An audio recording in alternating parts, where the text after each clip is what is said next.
अस्सलाम वालेकुम नाजरीन, आपकी मेज़बान डॉक्टर नबीहा अली खान। प्रोग्राम आप देख रहे हैं गुड मॉर्निंग टुडे। और आज हमारी आपकी मुलाकात जो है वो कुछ ताख़ीर से हुई, कुछ टेक्निकल ख़राबी की वजह से जो है वो हम आपसे टाइम पर नहीं मिल पाए, लेकिन कोई बात नहीं, अब हमारी और आपकी मुलाकात जो है वो हो रही है, क्योंकि लाइव शो है और लाइव में कुछ भी हो सकता है। इस वजह से जो है वो हम आज आपसे जो है वो मुलाकात कर रहे हैं।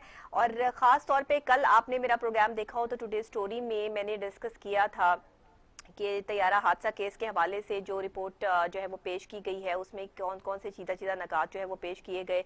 और उसके बाद कल आपने देखा कि ख़ास तौर पर जो है वो उस रिपोर्ट के बाद जो एक तैयारा हादसा केस के जिम्मेदार जिन लोगों को करार दिया गया, वो अबूरी रिपोर्ट भी जो है वो हमारे पास जो है वो आज यहाँ पर मौजूद है। और आज हमने उसी पर जो है वो बात भी करनी है कि ये कौमी असम्बली में जो है वो पेश भी कर दी गई। गुलाम सरवर साहब ने कहा कि हादसे की जिम्मेदारी जो है वो क्रू केबन और एयर ट्रैफिक कंट्रोलर की बनती है, जिम्मेदार एहतसाब से बच नहीं पाएंगे।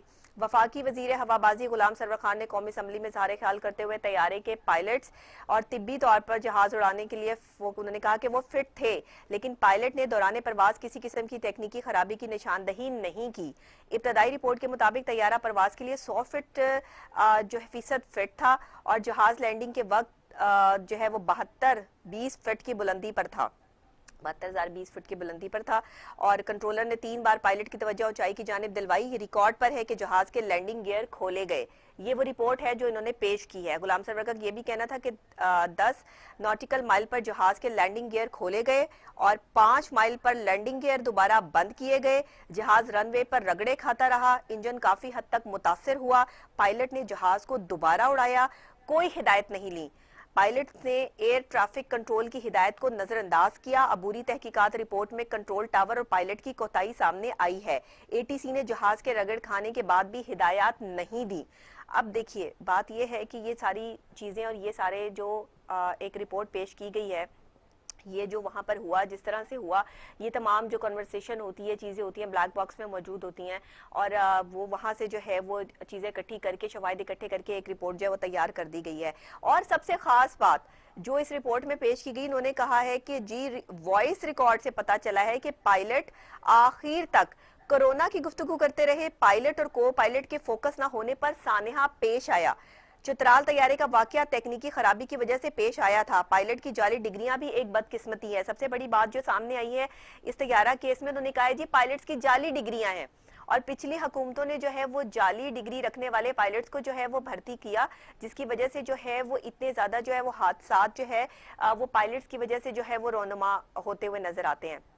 जाहिर है, एक गाड़ी है, गाड़ी का ड्राइवर है, वो ड्राइविंग सीट पर बैठा है, पूरी की पूरी गाड़ी जब आप लेकर निकल रहे हैं तो आप उसकी ईच एंड एवरीथिंग, तमाम चीजें जो है वो चेक करेंगे। लेकिन फिर भी इलेक्ट्रॉनिक चीज की जो एक मशीनरी है, आप उसकी गारंटी नहीं ले सकते। गाड़ी हो, जहाज हो, कोई भी ऐसी चीज हो जिसको आप लेकर जो है वो ऑपरेट कर रहे हैं, निकल रहे हैं, तो उस वक्त में जब आप ओके करते हैं कि हाँ ठीक है, आप सारी चीजें ठीक है और हम जो है वो लैंडिंग के लिए तैयार हैं, तो तब जाके जो है वो जहाज को जो है वो उड़ाने की तैयारी जो है वो की जाती है। ऐसे ही जो है वो तमाम चीजें नहीं देखी जाती।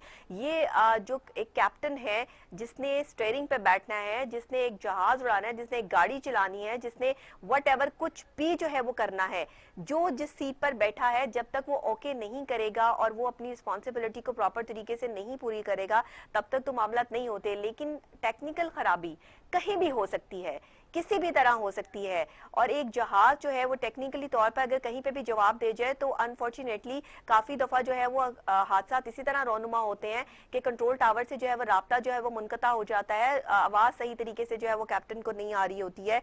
और इस तरह से जो ये मामला, ये सारी चीजें जो चल रही हैं, इसी वजह से ये हादसा भी जो है शिकार हुआ। इस हादसे का, ये तैयारा जो है वो हादसा जो है रोनुमा हुआ।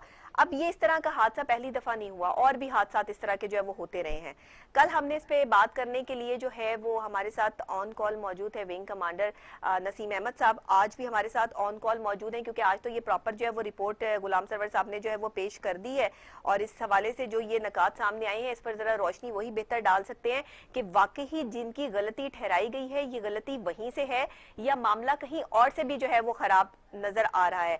अस्सलाम वालेकुम। जी वालेकुम अस्सलाम, बहुत सर शुक्रिया आपका। कैसे हैं आप? ठीक ठाक हैं? नहीं, मैं बिल्कुल ठीक हूँ, अल्लाह का शुक्र है। सर कल हम बात कर रहे थे और आपने बड़े जो है वो नकात पर जो है वो बात की और बड़ा एग्जैक्ट जो है वो आपने हमें बताया भी और समझाया भी हमारे सुनने वालों को भी।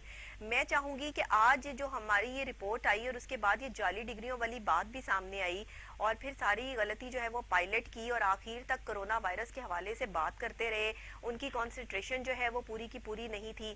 सर आप क्या समझते हैं ये रिपोर्ट जो पेश की गई है, ये बिल्कुल इसके तमाम नकात जो है वो एग्जैक्ट है और जो कंट्रोल रूम ने जो चीज़ें हासिल की और जहां वहां से जो चीज़ें हासिल की गई उस पर जो ये रिपोर्ट बनी है, आपका उस पर कितनी हद तक इत्तफाक करते हैं आप?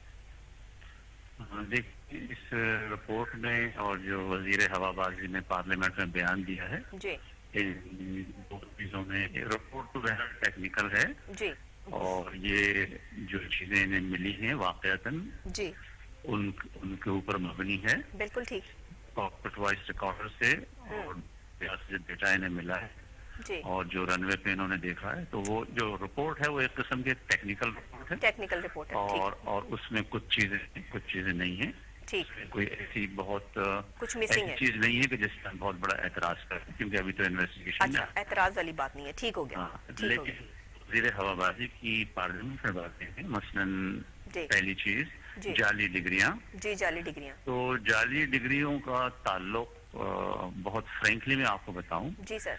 कि इसका ताल्लुक उनके लाइसेंस से नहीं है और उनकी कैपेबिलिटी से भी नहीं है, सही।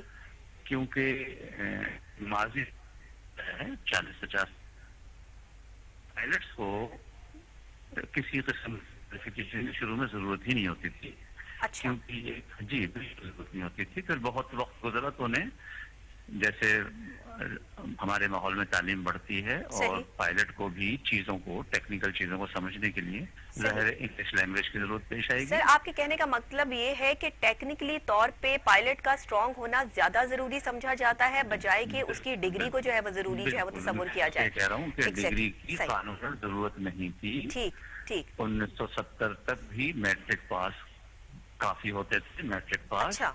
सही के सही। बाद अब चूंकि टेक्नोलॉजी बहुत बढ़ गई है तो अब मिनिमम ग्रेजुएट चाहिए ताकि वो टेक्नोलॉजी को समझ सके।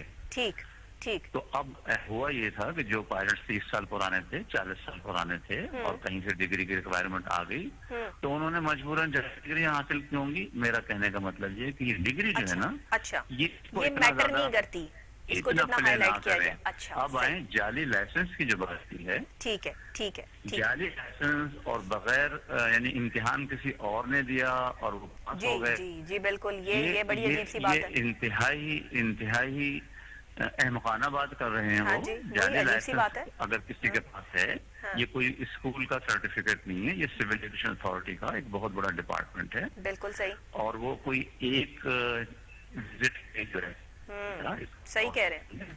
इसका तो सालों पर मुहित है। यानी सबसे पहले हम्म। तो आपको स्टूडेंट पायलट बनना होता है जिसके लिए 200 घंटे आप फ्लाई करते हैं, सही फिर आप एक सही। सोलो फ्लाइट करते हैं। तो कहने का मतलब ये है कि एक आदमी, दो आदमी, तीन आदमी इन्वॉल्व नहीं होते हैं सही। हर वक्त बेशुमार। किसी के लिए मुमकिन नहीं है, किसी के लिए मुमकिन नहीं है।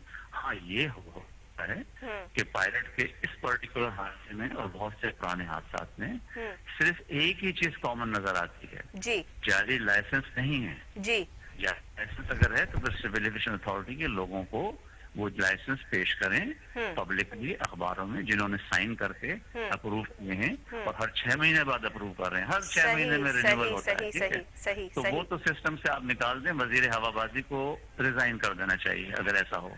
किसी सही और कह मुल्क में होता तो रिजाइन कर देते, बिल्कुल। लेकिन यहाँ तो ऐसी रीत नहीं है। अब मसला है, सवाल ये कि इस एक्सीडेंट में या ऐसे सिमिलर एक्सीडेंट्स में क्या मसला है। जी। तो मसला उनकी ट्रेनिंग, सिर्फ ट्रेनिंग का नहीं है। ट्रेनिंग का तो एक सर ये बहुत जो बड़ा, पायलट है इसको जहाज को उड़ा रहे थे, इन्होंने और भी तो फ्लाइट्स की होंगी ना, देखें मतलब यही खाली मैं आपसे इसी। कह रहा हूँ, हाँ मैं आपसे यही अर्ज कर रहा हूँ कि जितने पायलट्स हैं, हाँ किसी को जितने भी 17 पायलट्स साल हैं हुए, बिल्कुल वो काम तो कर ही रहे हैं। किसी को 30 साल हो गए। इसका मतलब जी जी जो मैन्युफैक्चरर है जहाज बनाने वाला, हाँ उसने जो तरीका कार फ्लाइंग का दिया हुआ है ऑपरेशनल मैनुअल, उसके मुताबिक फिर PIA या एयर ब्लू अपने बनाती है। थोड़ी सी नाक आगे पीछे करके, बिल्कुल बिल्कुल। वो उस चीज पे मुकम्मल तौर पे अबूर हासिल है और करते चले आए हैं। अब और एक फ्लाइट कहा तो ये जा रहा है कि मैन्युफैक्चरिंग में तो प्रॉब्लम कोई आती ही नहीं है और टेक्निकली भी कोई हाँ, फॉल्ट मौजूद टेक्निकल नहीं था, उन्होंने यही कहा। जी। देखें टेक्निकल अगर फॉल्ट आजकल के जहाजों में मौजूद हों भी, हाँ। तो वो हादसे का सबब नहीं बनते। किसी मुश्किल डिफिकल्टी आ सकती है, कोई ठीक। छोटी मोटी मसाइल आ सकते हैं, ठीक। हादसे का सबब कभी भी नहीं बने आज के पिछले 20 साल में। जी। सवाल यह है कि इन दोनों पायलट्स ने एज एयर ट्रैफिक कंट्रोलर को तो जबरदस्ती एक किस्म का बैलेंस करने के लिए दिखाया जा रहा है कि हाँ। एक छोटी बकरी को पकड़ लिया जाए जी और कहा जी जी हमने जी। सिविल एविएशन में, अगर सिविल एविएशन में कोई जिम्मेदार है तो वो डिपार्टमेंट है फ्लाइट स्टैंडर्ड्स, जो लाइसेंसेस को इशू करता है। सही। लेकिन लाइसेंस में सिर्फ जहाज को उड़ाने में खामी नहीं है। सही। सवाल यह है कि पायलट्स की नफ्सियाती, जिस्मानी जिस्मानी, बिल्कुल। और माहौलियाती, कि किस माहौल में, सही। जैसे आप एक वर्कशॉप में चले जाएं, वहाँ बिल्कुल अगर सर। उस्ताद और छोटा काम भी कर रहे हैं, उन्हें काम बरसों से आता हो, लेकिन वो बरसों से। मजाक कर रहे हैं, उनकी हाँ, तवज्जो नहीं तवज्जो है, नहीं है, ठीक है, तो काम करने का वो कोई अपने फायदा नहीं है। बिल्कुल तो उस वक्त एक्सीडेंट हो सकता है, उनका हाथ जख्मी हो सकता है। बिल्कुल कहने सर। का उन्हें सारा काम आता है, लेकिन उन मखसूस लम्हात में अगर उनकी तवज्जो नहीं है। सर अगर इस तरह दूसरी तरफ ये देखा जाए कर्नल साहब, मैं आपकी बात जो है वो यहाँ पे जरा जो है उसको आगे लेके बढ़ूंगी कि आप ये देखिए कि इस तरह तो कोरोना तो फिर हर इंसान के सर पे सवार हो गया है, कोई पायलट हो, कोई पुलिस वाला हो, कोई एंकर हो, कोई, मतलब इसमें हुकूमत का तो फिर अमल दखल हुआ ना कि आप जो है वो लोगों को ये समझाने में जो है वो नाकाम रहे हैं कि असल में कोरोना है क्या, आप डराने में कामयाब हो गए। इसका मतलब ये हुआ कि जो ऑपरेटर की मैनेजमेंट थी उसने कोरोना की ब्रीफिंग पायलट्स को जी कि जब और क्रिटिकल लम्हात में हो तो वो तमाम कोरोना के जहन से निकल, कोरोना को अच्छी तरह डील कर लिया गया है। इंसान को, पायलट्स को जहनी एक सुकून आता है कि ठीक है कोरोना अपनी जगह है, फाइन अपनी जगह है। ये तमाम चीजें देखें, ये तमाम टेक्निकल रिपोर्ट जो है ना, ये तो वो चीजें हैं जो हो गई और अब आप कैसे होंगी, कब होंगी, कहाँ। बिल्कुल ऐसे वाह, अब देखना यह है कि ये दोनों पायलट्स और एयर ट्रैफिक कंट्रोलर, ये पूरा एक माहौल है फ्लाइट का। जी।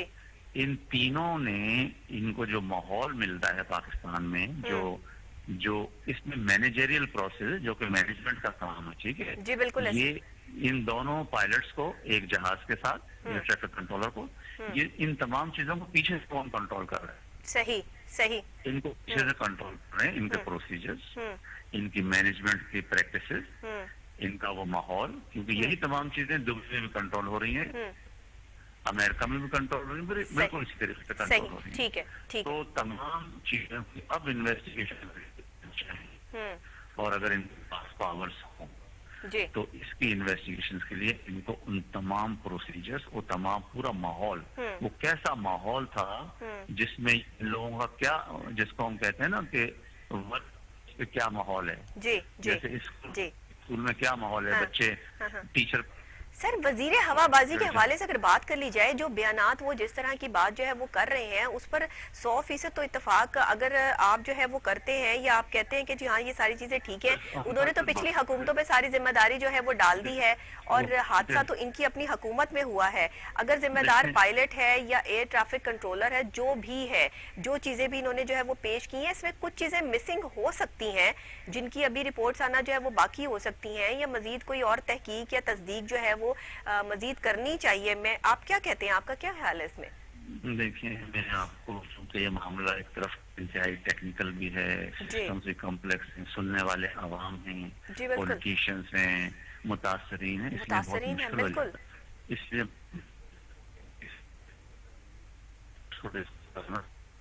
जी आपकी आवाज सर, आपकी आवाज क्लियर नहीं आ रही। टेक्निकली डिस्कस करना लोगों नहीं होता।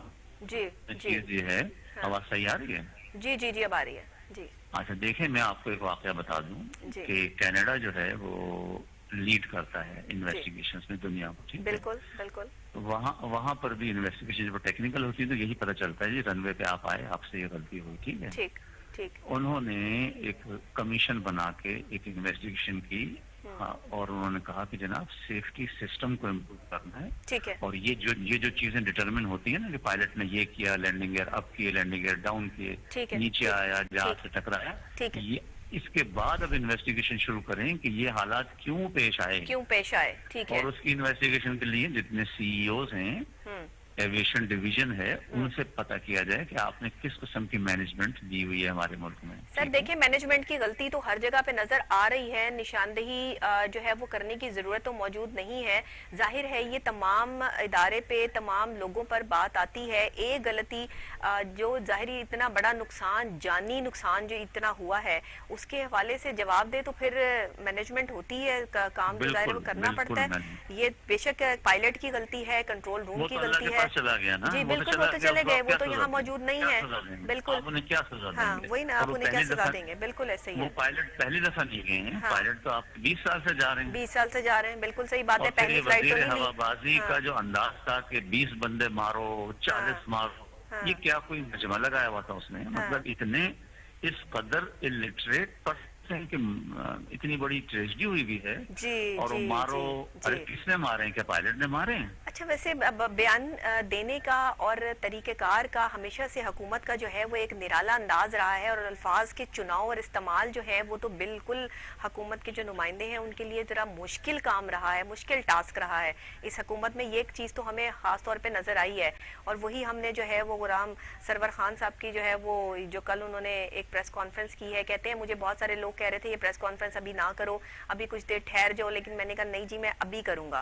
तो मतलब शायद वो पता नहीं कंफ्यूज्ड है, पता नहीं क्या है, क्या मसाइल है, मुझे समझ नहीं आती। वो तो मैं आपको हाँ। बताऊं, देखें वैसे तो माशाल्लाह ऐसी बात नहीं है, पाकिस्तानी सियासतदान सब कुछ समझते हैं, ठीक है। जी, ऐसी तो सब जीत समझते हैं, समझते हैं, सब सब समझते हैं, हैं, बस समझा नहीं पाते। लेकिन जी। बाज मामलात में वो बिल्कुल रट्टू तोता बन जाते हैं, ठीक है। हाँ कि जो उन्हें बता दिया गया वो बता रहे हैं, वो बता रहे हैं। उनका फील्ड नहीं है ये। हाँ ये उनकी फील्ड नहीं है, सही है। किताबें भरी हुई हैं। देखें हाँ। एविएशन में जी अगर हादसा भी होते हैं छोटे बड़े, जी। तो पायलट्स को किसी सजा यानी उसको क्रिमिनल बनाना ये बहुत ही नामुनासिब है, क्योंकि सही। अगर आप एक पायलट सही। को सही। एज ए क्रिमिनल बताएंगे तो जो पायलट कम्युनिटी है उसमें एक खौफ और हरास सही फैलेगा। कह रहे हैं, और जो वो एक बहुत ही पुरसकून माहौल में जहाज काम की कर रहे हैं, इमरजेंसी को सही है। हैंडल करने हाँ। की जो सलाहियत है, उसमें खौफ शामिल होगा। सर अब आप देख लें, अगर वो कोरोना की बात भी कर रहे थे और ये शवाहिद मिले हैं, तो देख लीजिए कि उनकी मेंटल कंडीशन उस टाइम क्या थी, कि बिल्कुल, वो कोरोना बिल्कुल। की वजह से खौफजदा होंगे, तो कोरोना के हवाले से बात हो रही होगी ना। तो इसका इट्स मतलब मीन ये के कि- घर में बैठा बंदा भी, बीमार आदमी भी, और दूसरे तकलीफ में मुब्तला लोग भी, हर बंदा कोरोना की वजह से जो है वो आपने खौफजदा करके रख दिया हुकूमत ने। और फिर उसके बाद जो है वो सब अच्छा का एक प्लेटर जो है वो उठाया हुआ है कि सब अच्छा है, सब ठीक हो जाएगा। एक तरफ आप लोगों को डराए ना, और एक तरफ आप लोगों को डरा के रखें, समझ नहीं आ रही कुछ कि हो क्या रहा है। कोरोना ही नहीं, इन दोनों पायलट्स के कोई और भी हाँ कुछ और भी बात हुई होगी, लेकिन कोरोना को मौजू बना लिया ना। कोरोना को जी। फिर ये इन्हें बताना चाहिए था कोरोना की बातचीत कब तक कर रहे थे। ये नहीं हो सकता कि इमरजेंसी हो रही है और कोरोना की बात जी, और कोरोना की बात हो रही है। एक खामखा में पॉइंट टू बी नोटेड, बिल्कुल सही कह रहे हैं सर। इसमें पूरी जो रिपोर्ट मेरे पास मौजूद है उसमें सिर्फ इसी बात को हाईलाइट किया गया है कि जी कोरोना की बात करने की वजह से उनका जो देहांत था वो नहीं था, जिसकी वजह से ये हादसा पेश आया।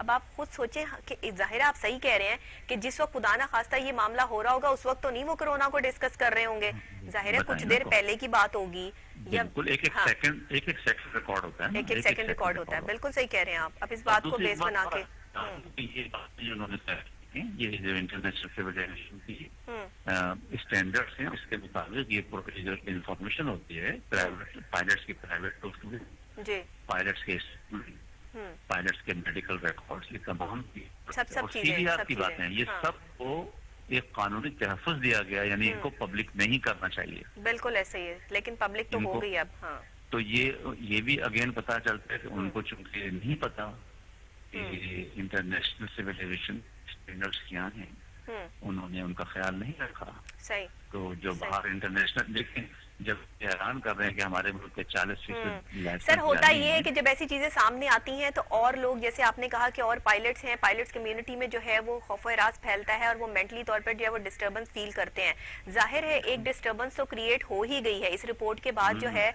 वो एक डिस्टर्बेंस तो आ ही गई है।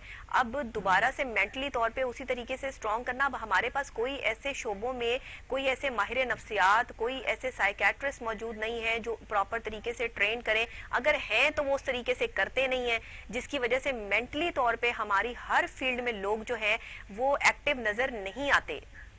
ये सारी चीजें जो है वो होती हैं, जी जी मामलात होते देखें, हैं। खासतौर पे एविएशन में तो एविएशन साइकोलॉजी बहुत इंपॉर्टेंट रोल अदा करती है, क्योंकि हम्म, देखिए हम जब कोई काम करते हैं तो जी बेसिकली हमारा जहन हर वक्त कुछ डिसीजंस ले रहा होता जी है, हम जी जी फैसले कर रहे बिल्कुल, होते हैं। जहन का ठीक ओके है ना? होना बहुत जरूरी है, बिल्कुल जी बिल्कुल ऐसे जी। ही है। अच्छा, वो फैसले जो होते हैं वो जो हम्म, हमारे जहन को इनपुट्स जाती हैं उनकी हम्म, प्रोसेसिंग होती है, ठीक है? प्रोसेसिंग होती वो है, एग्जैक्टली ऐसा ही है, बिल्कुल ठीक कह रहे यानी हैं। विद करेक्शन ऑफ फैसले हो रहे होते हैं, गलत या सही। सर अब ये रिपोर्ट तो आ गई है और ये मामला तो सामने आ गए हैं। चलें जी, पायलट्स पे कोरोना सवार था और एयर बस तो मुकम्मल फिट था, कुछ वैसा जो है वो मसाइल नहीं थे। अब नेक्स्ट अगर हम आगे चलें तो अब ये क्या, इसकी बस ये खत्म हो गई है, ये बस इन्होंने जो है वो बता दिया है कि जी ये गलतियां थी, ये चीजें थी, इस नहीं वजह से नहीं, हादसा हुआ। देखिए गलती बताने से तो मसला अगर हल होता है हाँ तो जी, एयर ब्लू बिल्कुल। हाँ भोजा एयर, यानी आप गिनते चले जाएं, अगर पायलट की गलती बता देने से मसला हल हो जाए। जी जी जी जी। नहीं नहीं, ठीक है, हम्म, क्या करेंगे, आप पायलट्स को डाउन करप्शन और करेंगे फिर आप। बेजाब्तगियों का रोना रोना बंद कर दें। अब जो जिम्मेदार हैं कम से कम उनको कटहरे में लाके खड़ा तो करें कि मामला कहाँ से खराब बिल्कुल हो रहे हैं। बिल्कुल, देखें हाँ देखें, दो चीजें देखना ये चाहिए। हाँ। एक एक ऑडिट करवा लें हम्म किसी इंटरनेशनल से हम्म कि जो मैंडेटरी, हम्म, मैंडेटरी का मतलब जिन्हें हर हालत में जिन पे अमल करना चाहिए था, सही सही। क्या सीएए पाकिस्तान ने उन पे अमल किया? तीन चीजें हम्म टोटल 19 यानी 19 मैंडेटरी बुक्स होती हैं, यूं समझ रहे हैं, आम आदमी ये समझ ले कि ठीक 19 ठीक। एरियाज, हाँ 19 शोबाजात के अंदर जी। उनकी चीजें होती हैं। एक बिल्कुल ठीक। शोबाजात होता है लाइसेंस, पायलट्स को लाइसेंस कैसे मिलता है, उसकी ऑडिट करवा लें कि क्या हमारा प्रोसेस सही है, नहीं, क्योंकि इल्जाम लगा रहे हैं कि लाइसेंस है।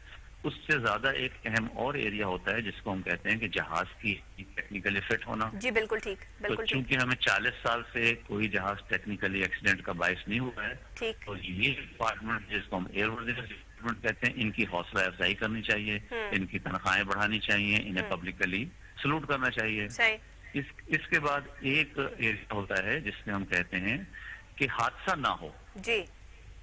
सेफ्टी। सेफ्टी। क्या हमने ठीक। सेफ्टी सिस्टम पे कोई काम किया है? सही, सबसे जरूरी, सबसे जरूरी बात। सबसे जरूरी। अच्छा, सबसे अगर जरूरी बात। सेफ्टी सिस्टम पे आप काम नहीं करेंगे हाँ तो हादसा होगा। हादसा होगा, तो बिल्कुल। आपके हादसा हो रहे हैं, हाँ और हादसा के बाद एक शोबा होता है इन्वेस्टिगेशन। इन्वेस्टिगेशन, ठीक ठीक उन्होंने ठीक। इन्वेस्टिगेशन शोबे को इम्प्रूव किया। सर यहाँ तो इन्वेस्टिगेशन जिस इदारे में भी ये शोबा है ना उसको इम्प्रूव होने की जरूरत है, माजरत सुन के लें, साथ। हमारे पाकिस्तान सुन लें। में ये एक ही इदारे इन्वेस्टिगेशन का शोबा ऐसा है जहाँ पे सही काम नहीं हो रहा।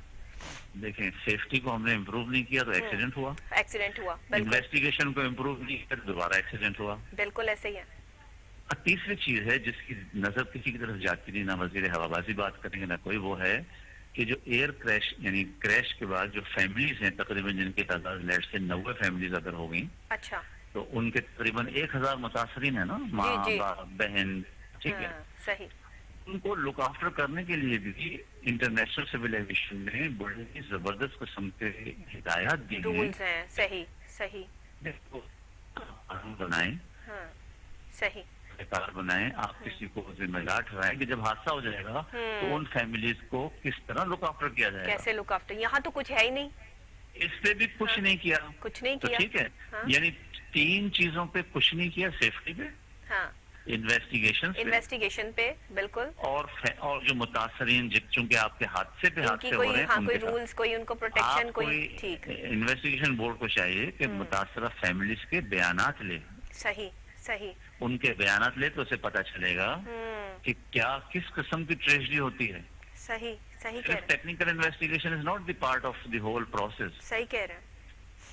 आप पब्लिक से बयानात लें, आपसे स्टेटमेंट लें, बिल्कुल पूछें ऐसे। आपसे कि आप, अच्छा फिर ये जो कहते हैं ना वजीर हवाबाजी कि जी शफाफ शफाफ शफाफ, अरे भाई क्या शफाफ, हाँ इन्वेस्टिगेशन होगी। असूल ये है कि सर आपने बड़ी अच्छी 3 शोबों की तरफ जो है वो निशानदेही करवाई है कि इन 3 शोबों की तरफ जो है वो काम करने की जरूरत मौजूद है, तभी हम सही तरीके से अपनी आवाम को पब्लिक करने के लिए जो रिपोर्ट जो हम तैयार कर रहे हैं वो हम पब्लिक कर सकते हैं। ऐसे रिपोर्ट को पब्लिक करना। हाँ। तो मैं आपको इनको वजीर हवाबाजी को बता रहा हूँ कि ये 3 शोबे हैं, सेफ्टी मैनेजमेंट, बिल्कुल सही, इन्वेस्टिगेशन और मुतासरा फैमिलीज को लुक आफ्टर करना। इन तीन पे हमारे कोई काम नहीं किया है। चैलेंज इसको इन्वेस्टिगेट करें कि इसमें कौन सी चीजें थी, में क्या करना चाहिए था, क्या हमने किया है। और आखिरी बात मैं बता दूं, शफाफियत की बात जो कर रहे हैं, शफाफ इन्वेस्टिगेशन हम उसको कहते हैं जिसको पब्लिक समझे कि शफाफ हो रही है। इनके कहने से नहीं, टीवी के सारे एंकर्स के हाँ जी वी हैव ए फेथ, वाकई शफाफ हो रही है। मुतासरीन के हैं शफाफ हो रही है, पार्लियामेंट में हर बंदा के जुबान से एक ही लफ्ज निकले कि वाकई शफाफ हो रही है। सही कह रहे हैं आप, बिल्कुल ठीक कह रहे हैं सर। बहुत शुक्रिया आपका कर्नल साहब, आपने जो है वो बड़ी इंपॉर्टेंट 3 चीजों की तरफ निशानदेही की। वजीर हवाबाजी गुलाम सरवर खान साहब को आपने जो मैसेज यहाँ से कन्वे किया है और आपने जो है वो ये बताया है कि जी सेफ्टी सबसे पहले तो इसको जो है वो अपने डिपार्टमेंट को ठीक करें, उसके बाद इन्वेस्टिगेशन का जो डिपार्टमेंट है उसको स्ट्रॉन्ग करें, उसके बाद मुतासरीन के साथ आप लोगों ने किस तरह पेश आना है और किस तरह उनको जो है वो अकोमोडेट करना है, उनको जो है वो देखें। अभी ये 3 चीजों पर आपने काम किया नहीं और आप शफाफियत की बात करते नजर आ रहे हैं, तो यहाँ तो फिर बात बंदा जो है वो क्या करे और क्या जो है वो लेवल जो है वो इसमें जो है वो देखे। एक और स्टोरी हमारे पास जनाब, बड़ी इंपॉर्टेंट स्टोरी जो है वो यहाँ पर मौजूद है। कल आपने सुना होगा ऐवान में बड़ा शोर मचा, ख्वाजा साद रफीक साहब की जो एक हमारे जो है वो पास थी, ख्वाजा साद रफीक साहब ने जो कल धुआंधार जो स्पीच की है उसकी क्या ही बात है। लेकिन अभी क्योंकि हमारे पास जो है वो टाइम जरा शॉर्ट है, हमने हेडलाइंस की तरफ जाना है। हेडलाइंस के बाद जब दोबारा हम आपको जो है वो ज्वाइन करते हैं तो थोड़े से टाइम के लिए हम ख्वाजा साद रफीक साहब की जो है वो इस पॉइंट जो उन्होंने पॉइंट आउट की और हुकूमत की जो है वो मीठी मीठी क्लास ली, बड़ी मैंने सुनी है सारी, और वो खास तौर पर बड़ी अहम और चीदा चीदा बातें जो उसमें शामिल है वो हम करेंगे। लेकिन अभी हम यहाँ पर ब्रेक की तरफ चलते हैं जनाब, और हेडलाइंस के बाद दोबारा जब आपको ज्वाइन करते हैं तो फिर ख्वाजा साद रफीक साहब का जरा वो बयान भी सुनेंगे और उस पर जो है वो नून लीग के सीनियर रहनुमा का जो है वो मौक़िफ़ भी आपको सुनवाएंगे। इसी के साथ एक छोटी सी ब्रेक, देखते रहिए गुड मॉर्निंग टुडे। आपके साथ है आपकी मेजबान डॉक्टर नबीहा अली खान। साद रफीक की धुआंधार तकरीर जो कल उन्होंने मीठी मीठी जो है वो हुकूमत की क्लास ली है। मीठी मीठी की क्या बात है, मतलब जो भी मामलात और हालात जिस तरीके से जो है वो इन प्रोसेसली जो है वो हुकूमत के चल रहे हैं, उस पर जो अपोजिशन की जो है वो बात सामने आई है बड़े ही अदब और एहतराम के साथ, तो वो खास तौर पे मुस्लिम लीग नून के रहनुमा ख्वाजा साद रफीक साहब ने जो है वो कड़ी तनकीद का जो है वो निशाना बनाया और कहते हैं कि इमरान खान कहते थे गुर्बत बढ़ जाए तो समझ लें वजीर आजम चोर है। कौमी असम्बली में खिताब करते हुए ख्वाजा साद रफीक साहब ने ये कह दिया कि हमें पता है कि आपकी हुकूमत जो है वो कितने वोटों की है, 11 वोटों की है, और वो वोट भी जो है वो कहाँ से आए हैं वो भी हमें मालूम है। तो आप जो है वो अपने लीडर को समझाएं, मुखालफिन को मुकदमात में उलझाने से मुल्क नहीं चलता। अब उन्होंने मजीद क्या कहा है, आइए उन्हीं की जुबानी जो है वो सुन लेते हैं कि वो क्या जो है वो बयान दे रहे हैं और किस तरह कड़ी तनकीद जो है वो हुकूमत पर कर रहे हैं। जी दिखाइएगा। आपके लीडर फरमाते थे और बार बार ये भाषण देते थे कि जब गुर्बत बढ़ जाए तो समझ लो कि वजीर आजम चोर है।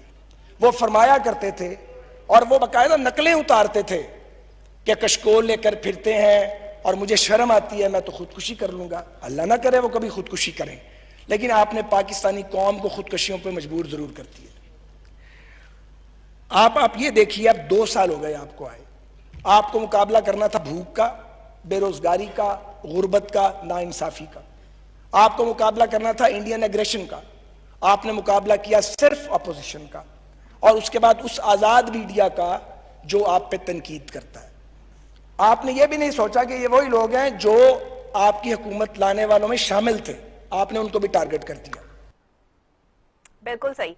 अब ये ख्वाजा साद रफीक साहब का बयान जो है वो आपने सुन लिया, वो कहते हैं आपने जो है वो ऐसे तमाम लोगों को टारगेट कर लिया कि जो आपके काम आए और जिन्होंने आपको लाने वाले थे। मीडिया ने, पाकिस्तान तहरीक इंसाफ की हुकूमत को लाने में मीडिया का एक अहम किरदार है, ये किसी से ढकी छुपी बात नहीं है। तो ख्वाजा साद रफीक साहब का जो है वो ये बयान सामने आना कि मीडिया ने भी आपको बड़ा सपोर्ट किया और फिर आपने मीडिया वालों के साथ भी जो की वो भी सबने जो है वो देखा।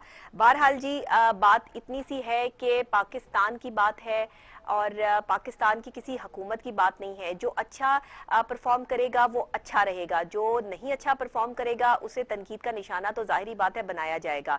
सब अच्छा है क्या बोर्ड लगा देने से सब अच्छा नहीं हो जाता। सब अच्छा करने के लिए मेहनत करनी पड़ती है, अमल करना पड़ता है, और अमल आपका नजर आता है कि आप कर क्या रहे हैं। जो आपका अमल होगा वही लोगों के जो है वो सामने होगा। तो जो कुछ हो रहा है, जो कोरोना आउट ऑफ कंट्रोल हो चुका है इस मुल्क में, जो गुर्बत आउट ऑफ कंट्रोल हो चुकी है, महंगाई का तूफान बरपा हुआ है, पेट्रोल की जो है वो तंगी है, अवाम जिस तरह सड़कों पर जो है वो ख्वार हो रहे हैं, परेशान हो रहे हैं, जगह जगह से तमाम इलाकों को जो है वो अब जाके जो है वो सील करके लोगों को घरों में जो है वो महसूर कर दिया, और वहां पे कोरोना के पेशेंट जो है वो डिक्लेयर हैं जी कि कोरोना पेशेंट जो है वो यहाँ पर बहुत ज्यादा है।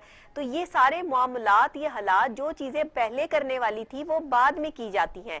हर बात पे यू टर्न लेकर जो है वो मामले को वहीं लाके खड़ा कर दिया जाता है। और ख्वाजा साद रफीक साहब की ये बात भी कि हर बात पे टारगेट अपोजिशन को किया जाता है। आपकी नजर में सिर्फ अपोजिशन चोर है, अपोजिशन डाकू है, अपोजिशन ने मुल्क लूट लिया, सारी चीजें ठीक है, तो अभी तक आप किसी की जेब से 1 रुपया भी जो है वो नहीं निकालने में कामयाब हुए। इस बात का जवाब भी तो दे देना। अब ख्वाजा साद रफीक साहब की ये बात भी जो है वो इसका जवाब जो है हुकूमत को देना चाहिए कि वाकई आपने सबको जेलों में तो डाल दिया, लेकिन आप 1 रुपया भी जो है वो किसी से निकलवा नहीं पाए। इसके पीछे जो है वो क्या मसाइल जो है वो दरपेश हैं, इस पे बात करने के लिए राना मोहम्मद अरशद साहब हमारे साथ ऑन कॉल जो है वो मौजूद हैं।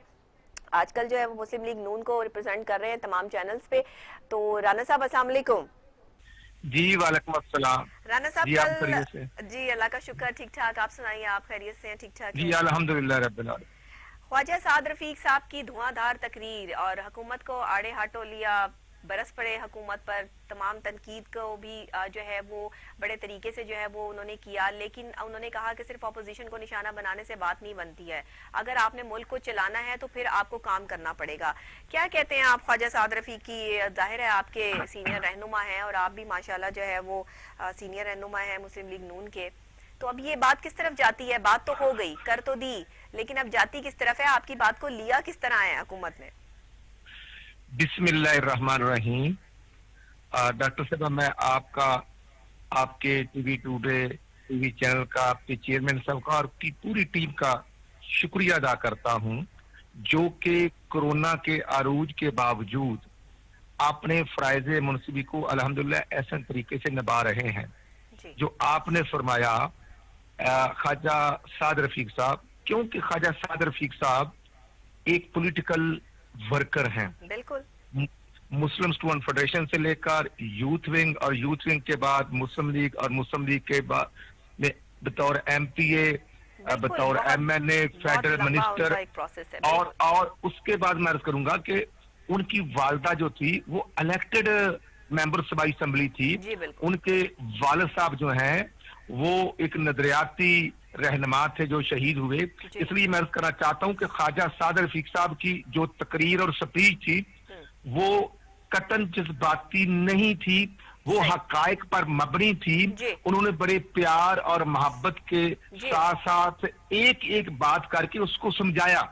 ऐसा ही है, बात ये है, जब इमरान खान साहब कहते थे कि हमारे पास 22 साल का तजर्बा है, हमारे पास एक्सपर्टीज की टीम है, असद उमर साहब को बतौर फिनांस एक्सपर्ट पेश किया जाता रहा, और जब उनको मिनिस्टर फिनांस बनाया तो अपोजिशन ने तो डिमांड नहीं की थी उनको हटाने की, और उनको उस वक्त हटाया गया जब बजट अरूज पर था, जब पूरे साल का एंड हो चुका था।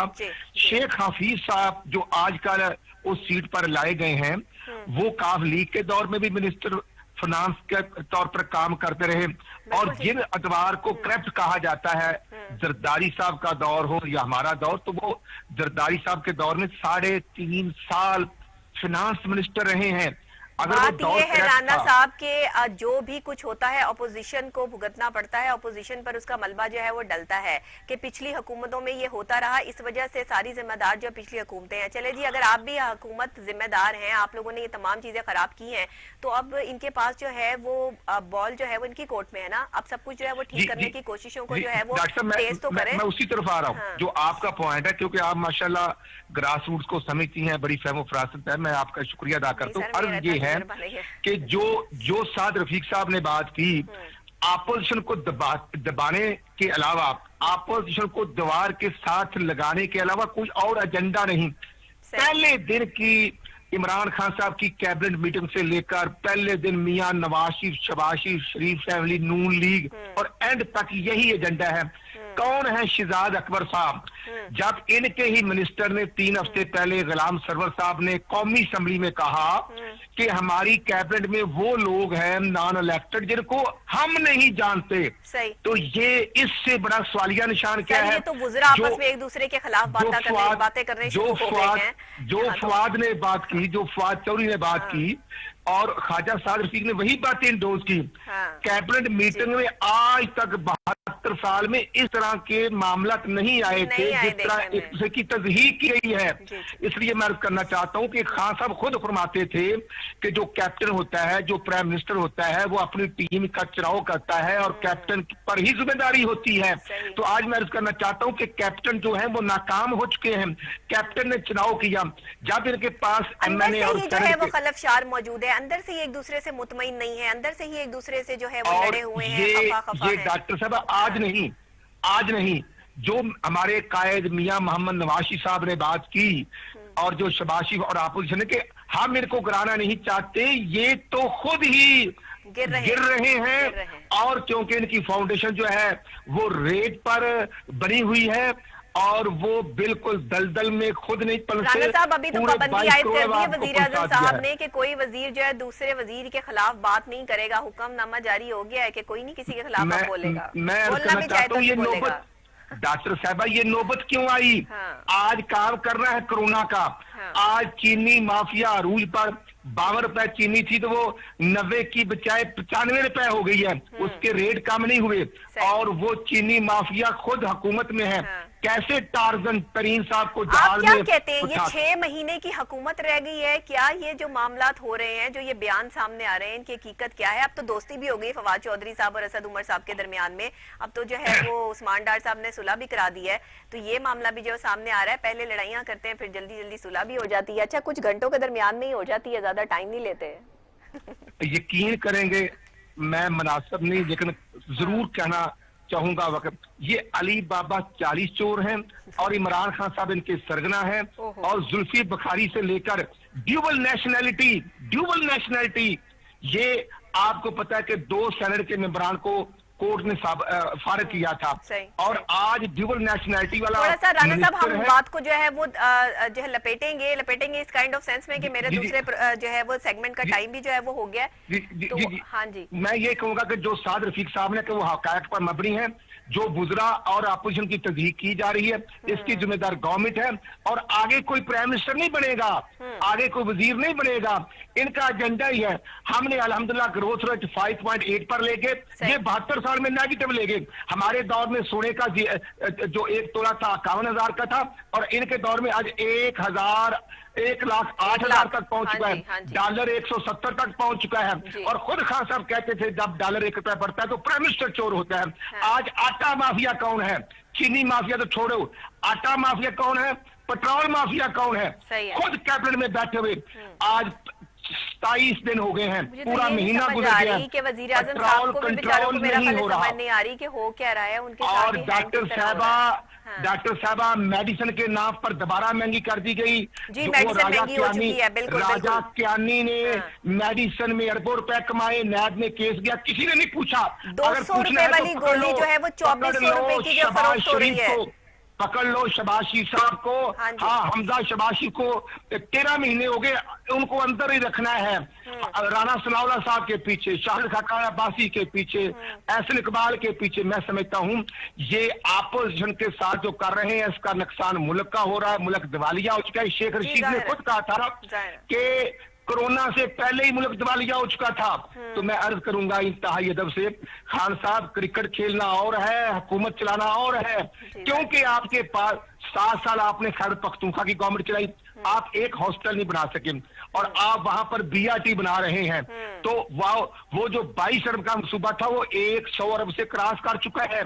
खान साहब आपने साब कमीशन बनाया था खैबर पख्तूनख्वा में, आपने बंद कर दिया और आज आपके गुजरा जहांगीर तरीन, उसके बाद खुसरो बख्तियार, उसके बाद मैं समझता हूँ परवेज खट्टर साहब, महमूद खान इनके चीफ मिनिस्टर, ये सारे नैब के केसेस में हैं और खुद खान साहब पर खुद खान साहब पर आप क्या हेलीकॉप्टर का समझते हैं केस राणा है। साहब, ये तो सारी बातें हो गई, वो आप उन पर बरसते रहे, गरजते रहे, गरज बरस चलती रहे, ये गरज बरस का कोई जो है वो कुछ नताइज भी निकलने हैं, जी कोई जी पाकिस्तान की आवाम के लिए भी जो है वो कोई रिलीफ जो है वो कुछ अनाउंस होना है, कोई जी कोरोना को डॉक्टर साहब, कंट्रोल होने के भी आगे कोई डॉक्टर साहब चीजें नजर आ रही जी, है कि नहीं? जी आपने ठीक फरमाया। हाँ जो बात शबाशी साहब ने की थी जब हाँ लंदन से आए थे, हमने कहा कि हमने अपोजिशन, हमने कोरोना पे सियासत नहीं करनी, हमने हाँ काम करना है। ठीक, यकीन करेंगे एपीसी की प्रपोजल दी, ये अपना खुतबा देके भाग गए। उसके बाद कौमी असम्बली का आप बजट इजलास के अलावा खान साहब के पास राणा वक्त साहब नहीं एक कौमी तो असम्बली बात में आने तय के है लिए। कि जब तक आप सबको साथ लेके ना चलें, आप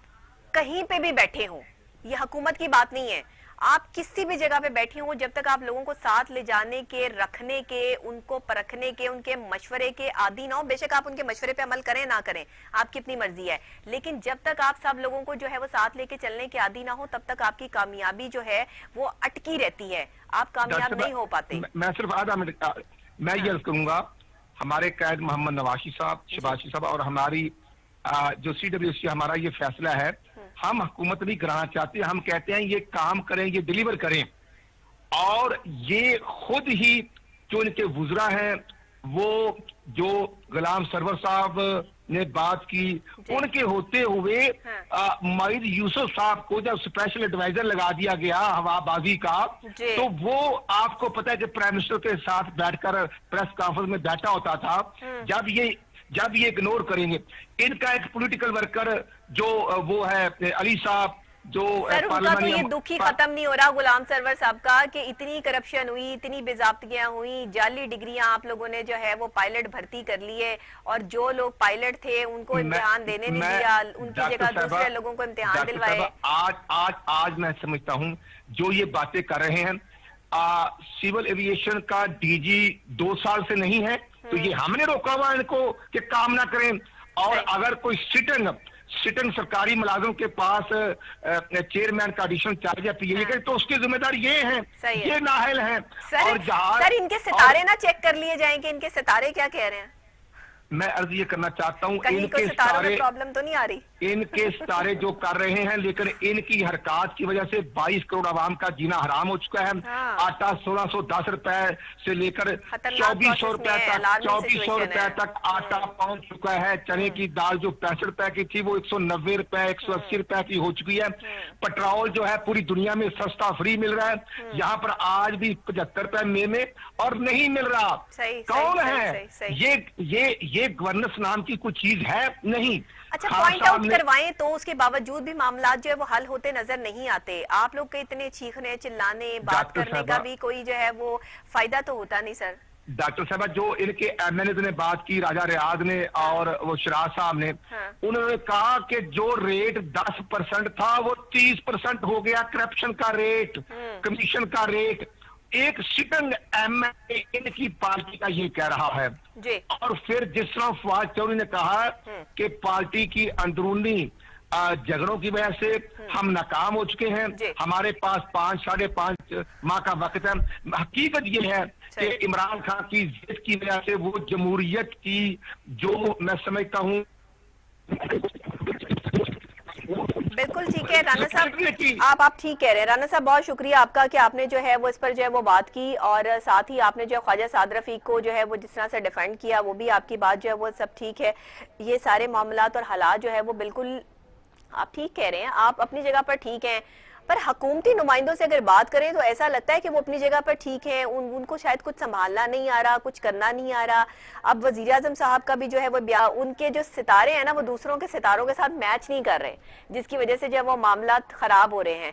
अब आज हम आपको ये बताएंगे टुडे रॉक में कि कौन से सितारों के साथ कंपैटिबल हैं, कौन से सितारों के साथ जो है वो कंपैटिबल नहीं है, कौन से मुवाफिक है। उर्दू में यही कहते हैं ना, मुश्किल है थोड़ा सा, लेकिन चले मैं बोलने की कोशिश करती हूँ। मुवाफिक है और कौन से जो है वो एक दूसरे के लिए साथ नहीं सही है। नहीं, मैं नहीं बोल सकती इतनी सख्त किस्म की उर्दू, इस वजह से मैं जो है वो कंपैटिबिलिटी जो है वो बोलूंगी। तो जनाब अभी हम उनसा से पूछ लेते हैं। अस्सलाम वालेकुम उनसा। वालेकुम अस्सलाम। उनसा ये मुवाफिक में मैं फंस गई हूँ, मुवाफिक और मुखालिफ में। अच्छा। तो ये मुझे बताइए कैसी हैं आप, ठीक ठाक है, खैरियत से मैं हैं? ठीक हूँ, आप कैसी हैं? अल्लाह का शुक्र, मैं बिल्कुल ठीक ठाक हूँ। अच्छा ये बताइएगा उनसा के सितारे तो हम जानते ही रहते हैं, हफ्ता कैसा गुजरा ये तो हमने पीर मंगल लोगों को बता ही दिया। अब आज हमें जो है वो ये बताना है कि कौन से कंपैटिबल स्टार्स हैं, कौन से सितारों की आपस में बनती है, कौन सो की नहीं बनती। हुकूमत में भी जो ये नहीं बन रही है ना, असद उमर साहब की, फवाद चौधरी साहब की नहीं बन रही है, फिर शाह महमूद कुरैशी की और उनकी नहीं बन रही है, तो जरा बता दें हमें कि ये कौन से सितारे हैं जिनकी आपस में जो है वो कोई चपकलिश चल रही है, कौन से सही हैं और कौन से अगर एक जगह पे काम कर रहे हैं तो उनके लिए जो है वो एक दूसरे के लिए अच्छे साबित होंगे। इस हवाले से जरा बात कर लें। ठीक है। जैसे वाटर एलिमेंट है जिसका, जैसे स्कॉर्पियो हो गया, कैंसर हो गया, पाइसिस हो गए, इनकी जो है एक्वेरियस, लिब्रा और जेमिनी से कभी भी नहीं बनेगी। एक्वेरियस और लिब्रा की जेमिनी से नहीं बनेगी? जी हाँ। अच्छा ये ठीक है, फिर मुझसे जो एक्वेरियस और लिब्रा है वो बिल्कुल ना बनाने की कोशिश करें। स्कॉर्पियो, कैंसर, अच्छा। पाइसिस की अच्छा। कभी भी एक्वेरियस, जेमिनी और लिब्रा से कभी भी नहीं अच्छा बनेगी। उनकी नहीं बनेगी एक्वेरियस वगैरह की, ठीक है ठीक है। और ऐसे ही कैंसर हो गया, पाइसिस हो गया, स्कॉर्पियो, इनकी अगर बनेगी तो टॉरस से बनेगी, अच्छा वर्गो से बनेगी। अच्छा हाँ। सही है, और सही है। इनकी अपने ही स्टार से भी बनेगी, यानी कि अच्छा, सेम ठीक। अगर स्टार के दो पार्टनर्स हो गए, जैसे कैंसर कैंसर हो गया, पाइसिस पाइसिस हो गया। अच्छा कैंसर की जेमिनी से बन जाएगी, ये बता दें। कैंसर की जेमिनी से बिल्कुल भी नहीं बनेगी, यही बिल्कुल तो भी मैं नहीं आपको बनेगी। बता रही हूँ। अच्छा कैंसेरियंस की वैसे भी मुझसे नहीं बनती। नहीं बनेगी। ठीक है ठीक है वो ठीक तो अब कॉम्प्रोमाइज करने वाली बात अलग है, हाँ, लेकिन compromise तो सही compatibility बात है। की बात ठीक है, अगर हम ठीक है, करें तो एयर की वाटर से नहीं बनती। एयर की वाटर से नहीं बनती, ठीक हो गया ठीक हाँ। हो गया, जाहिरी बात है। तो अब अगर हम एरीज को देखें, हम्म सेजिटेरियस को देखें, लियो के देखें, हम्म तो इनकी जो है ना एक्वेरियस से, जेमिनी से, लिब्रा से बन जाएगी। किसकी बन जाएगी?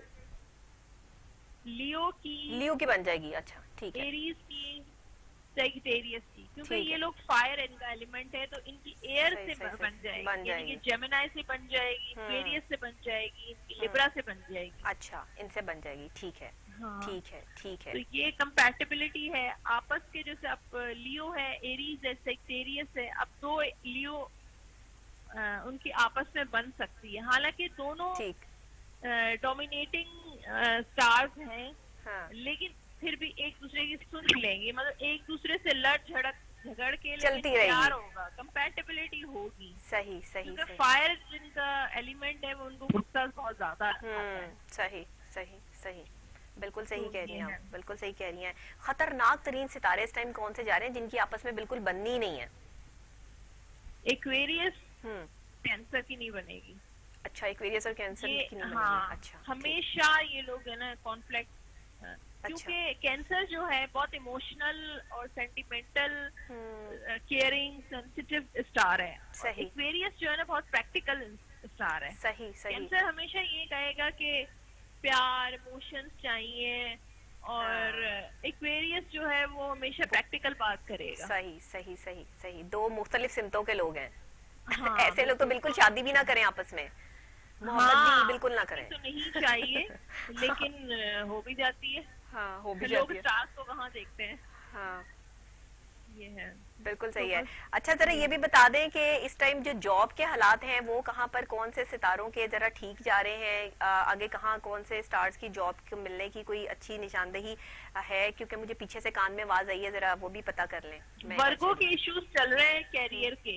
हम्म वर्गो हो गया, अच्छा लियो हो गया, अच्छा। एरीज हो गया, हम्म ये लोग कैरियर के हिसाब से थोड़ा सा डाउन जा रहे हैं। अच्छा सही सही। इसके बाद पाइसेस हो गया, हम्म ये इनके चांसेस हैं कि इनको कहीं पे अप्लाई करेंगे तो इनको जॉब मिल जाएगी। कोरोना के दौर में भी मिल जाएगी, अभी बन रहा है इनका सेशन।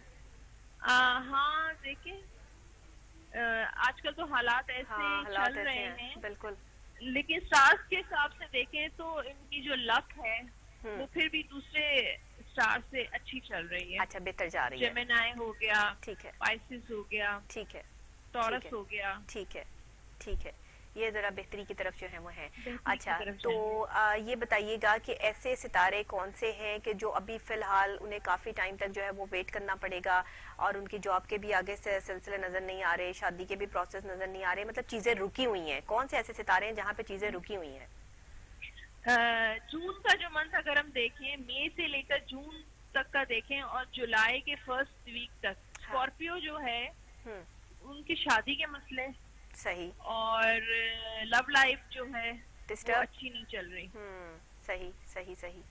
और इनका फिर जुलाई वैसे ही कोरोना के दौर में ना मुझे बड़ी हंसी वाली बात याद आ गई है उनसा, कोरोना के दौर में लव लाइफ तो किसी की भी नहीं अच्छी चल रही, तो वो क्योंकि वो सिर्फ फोन पे चल रही है ना, तो इस वजह से जो है वो, हाँ, वो सितारे जो है वो आपस में जो है वो टेंशन में आए हुए हैं काफी। हाँ सही बात है। लेकिन इनकी प्लैनेट की पोजीशन चेंज होगी स्कॉर्पियो की। अच्छा, 1 जुलाई के बाद, 1 जुलाई नहीं, फर्स्ट वीक ऑफ जुलाई, ठीक है, पहले हफ्ते के बाद जो इनकी पोजीशन बेहतरी की तरफ आएगी। अच्छा ठीक है, बेहतरी की तरफ आएगी।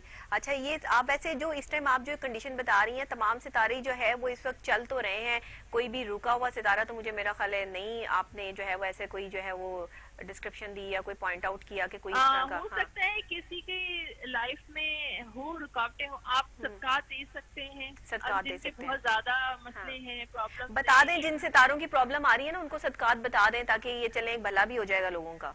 जी, जैसे मैंने आपको बताया, जेमिनाई है, कैंसर है, स्कॉर्पियो है, जो जिनकी शादी के मसले हैं, जिन जिन स्टार्स के शादी के मसले हैं, वो लाल चीजों का सदका दें। सही, लाल गोश्त हो गया, लाल कपड़ा हो गया, अपनी हैसियत के मुताबिक मंगल के रोज, हफ्ते के रोज जो है, सही, असर और मगरिब की दरमियान जो टाइम होता है उसके आप अपनी हैसियत के मुताबिक गोश्त का सदका दे दें, लाल कपड़े का सदका दे दें, लाल जो मसूर की दाल होती है उसका सदका दे दें। ठीक ठीक। जिनको जॉब्स के इशू हैं और जॉब नहीं मिल रही है, काफी टाइम से जॉब सर्च कर रहे हैं, वो सफेद चीजों का सदका दें। चावल हो गए सफेद, चावल, कपड़ा, वो शुगर हो गई, चीनी हो गई, नमक हो गया, जो भी सफेद। ये किसी को इस्तेमाल के लिए भी दे सकते हैं ना?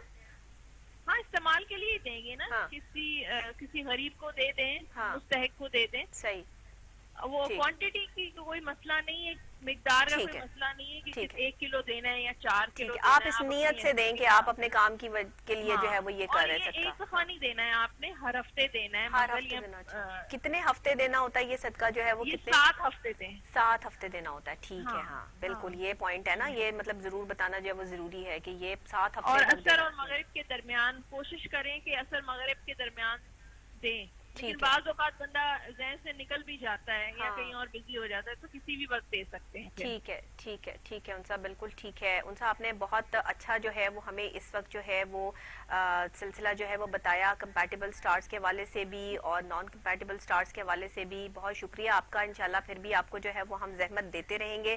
थैंक यू सो मच उनसा, बहुत शुक्रिया, बहुत शुक्रिया। और उनसा की जो प्रेडिक्शंस होती हैं वो मुख्तलिफ चैनल्स पे मॉर्निंग शोज़ में आप सुनते रहते हैं, और मेरे मॉर्निंग शो में भी स्पेशली जो है वो मैं उनसा से रिक्वेस्ट करती हूँ, क्योंकि कराची से हमने इनको ऑन कॉल जो है वो लेना होता है, तो काफ़ी वहाँ पे लाइव इस टाइम मॉर्निंग शोज़ चल रहे होते हैं, वहाँ भी इनकी जो है वो आपस में जो है वो कमिटमेंट होती है, तो ये सारी चीज़ें चल रही होती हैं, लेकिन इनकी प्रेडिक्शंस बड़ी कमाल होती हैं। और ये जो बता रही होती हैं, अब जिन सितारों को इन्होंने जो भी सदका वगैरह बताया है वो ज़रूर आप वैसे कीजिएगा, इसका जो है वो असर भी आपको जो है वो होगा इंशाल्लाह।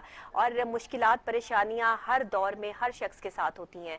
ये सितारे सैयारे, इनका एक अलग से एक इल्म है, और ये इल्म जो है ना, इससे फ़ायदा उठाने वाले और इसे समझने वाले जो है ना, हम इस पे ना 100% बिलीव करें, 30% तो जो है वो बिलीव इंसान का होता ही है, 30% तो चीज़ें जो है वो स्मूथ होती नज़र आ ही रही होती हैं, लेकिन सदका देने से, अल्लाह का कलाम पढ़ने से मामला आसान हो जाते हैं। इसी के साथ ब्रेक लूँगी, ब्रेक के फौरी बाद जो है वो वापस आपसे आके मिलेंगे, तो इंशाल्लाह गेस्ट सेगमेंट में आपसे मुलाकात करते हैं।